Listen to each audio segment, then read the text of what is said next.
Hey, hi, and hello. Welcome to my junior jungle gym because today, y'all, we are going to be putting in work. We are going to be Ass Like That by Victoria Monet. No.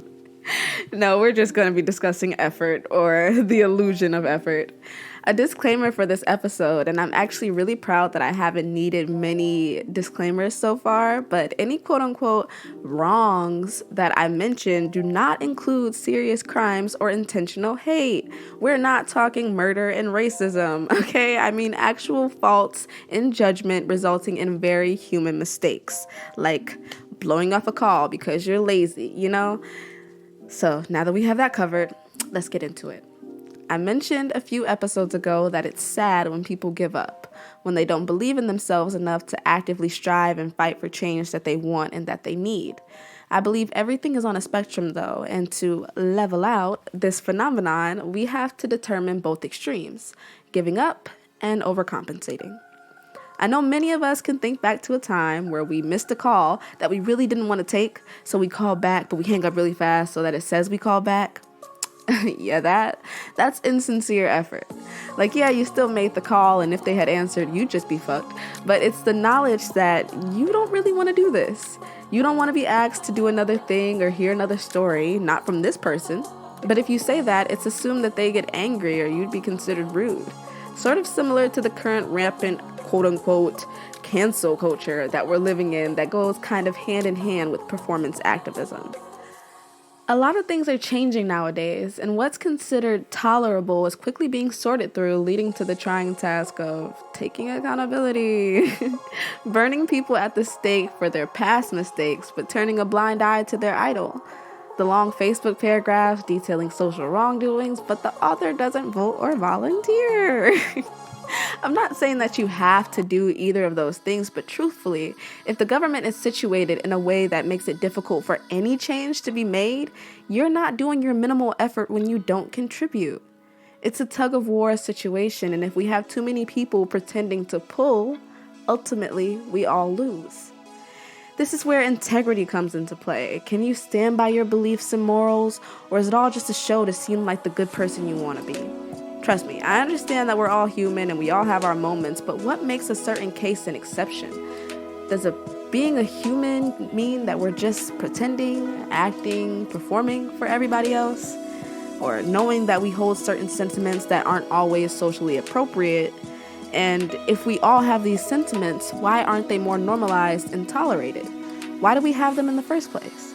These are all just questions to get you thinking, but one day I'll try to come back and give my own kind of answer, because it really does keep me up sometimes where I'm like, if we're all shitty people on the inside, can't we just be ourselves?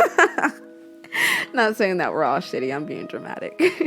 anyways, these questions though, they tie into a bigger question of where's the line? Let's say someone has raised so much money for charity but is a debilitating drug addict who mooches off of family. This is a little bit from The Good Place again. I've been rewatching, can you guys tell? Well, in The Good Place, there's also a bad place. And for this specific scenario, the woman found herself in the medium place, where everything is slightly intolerable. Like she gets her favorite beer, but it's always warm, or she gets her favorite movie, but it's in a different language or something like that. But I bring this up to ask, would this be considered performance activism? Being a shitty person in your downtime but doing your part in public? Maybe I'm too forgiving. Or maybe I play too much into the we're only human mindset. Like I said, if we're all shitty, just be shitty. But what do we get out of making a person's faults their existence? And what does that say about us? What I'm trying to say is to see past what a person has done wrong and remember what they really stand for. We can't label everything as performance activism because a person has had a past or even a stilted way of playing their part. Oh, geez, you guys. When the abortion ban was first going down and protests were going on, I saw a video, of a protest, and it was just a bunch of girls twerking and dancing, and, I thought to myself, now how does this help? I want them to take us seriously. But I was saying that from the comfort of my house. They actually showed up. So your opinion is not equivalent to your effort, and you cannot let past events stand in the way of your current progress. It's so easy to fall into the comfortability of skating by on the backs of others, but I really do think it's time that we do more collectively for ourselves and for others. Do what you can while staying safe. Don't feel bad for not going to potential riots, but give back somehow. Help out. I think some lines of work already qualify for these things, like, police officers, firefighters, nurses, doctors, things like that. But you have to remember that's not all there is. It has to start somewhere, and that's where it's starting, but that can't be all where it is, You have to put in the work, sadly. Like, so annoying, right? Like, we have to work and do stuff.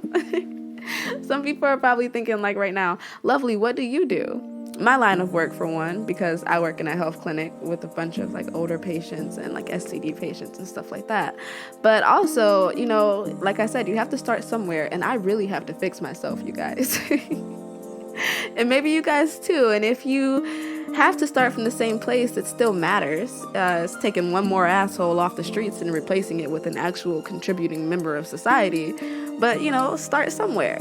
Don't think that you're doing enough just by existing. I just put effort out into the world by inspiring you all to put in effort. Pat on the back for me. I'm done for the year. No, just kidding. I feel so giggly during this episode. I'm like,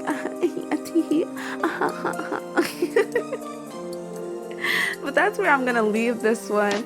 You guys be sure to follow me on social media at Leveling Out, Instagram, Twitter, Facebook, TikTok, and now YouTube. Yes, I'm launching my YouTube channel. So I really appreciate all the support I've been getting so far. Thank you guys so much for listening. Y'all gonna hear me next Thursday. Bye.